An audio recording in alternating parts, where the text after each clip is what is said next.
বাৎসরিক পূজা অনুষ্ঠানে সবাই ইব্রাহিমরে ধরছে, ইব্রাহিম চল আমরা পূজা দিতে যাব। সাইয়েদনা ইব্রাহিম ফানাযারা নাযরাতান ফিন নুজুম, তাকালেন আকাশে আর বললেন ইন্নী সাকিম, আমি যেতে পারবো না, আমি অসুস্থ। সবাই বলল ঠিক আছে আমরা যাই। ইব্রাহিম তুই আমাদের ঘরের মূর্তিগুলারে পাহারা দে।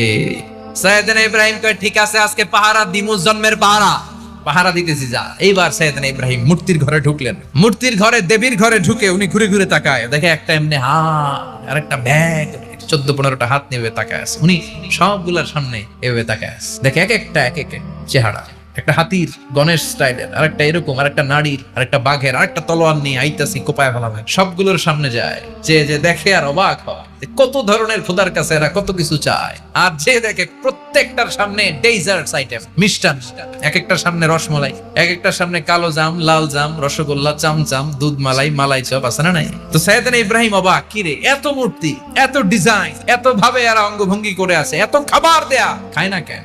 সাইয়েদনা ইব্রাহিম ভাবলেন মনে হয় নাগাল পাই না, আমি একটু তুইলা ধরি। উনি রসমালাইয়ের বাটিটা নিয়ে যেটা হা করে আছে ওইটার সামনে যায়, কয় খা।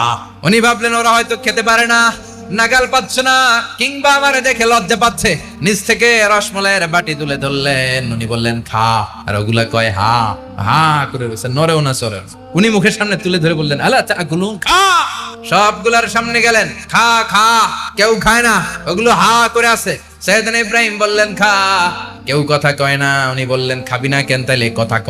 এই যে কষ্ট করে উড়াইলি, মুখের সামনে দিলাম, খাবি না কেন, কথা বল। আল্লাহ তাআকুলু ফারাগা আলাইহিম দারবাম বিল ইয়ামিন, ডান হাতে কুপানো শুরু করলেন, ইচ্ছা মতো ঘুষি কিল মারতে মারতে মূর্তিগুলার সাইজ। ফারাগা আলাইহিম দারবাম বিল ইয়ামিন, এক একটা নবীর হাতে জান্নাতি শক্তি দিয়েছে কে।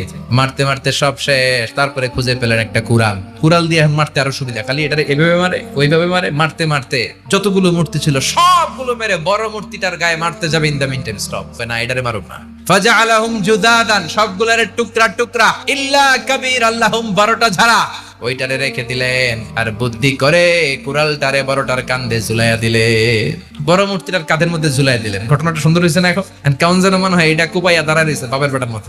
বড় পূজার শেষ, পূজার দিনক্ষণ শেষ। বিকেল বেলা পূজা মণ্ডপ থেকে সব এসে দেখে সর্বনাশ। ইব্রাহিম সর্বনাশ কে কইছে? তুই কইছত নি? আইনো বড়টাই কইছে, ওইটারে জিজ্ঞেস করো। আমি করি নাই। ওই দেখ কুড়ালটা কার কান্দে, বড়টার কান্দে, ওইটারে জিগা।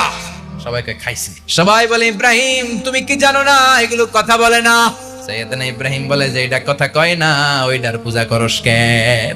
যেটা কথা বলে না, যেটা নিজেরাই নিজেদেরকে মায়ের থেকে বাঁচাতে পারে না, নিজেরাই নিজেদেরকে রক্ষা করতে পারে না, তোরে কিভাবে রক্ষা করবে? এগুলোর পূজা কেন করিস? ফাবুহিতাল্লাযী কাফার, কারো কোনো জবাব নাই, লা জবাব।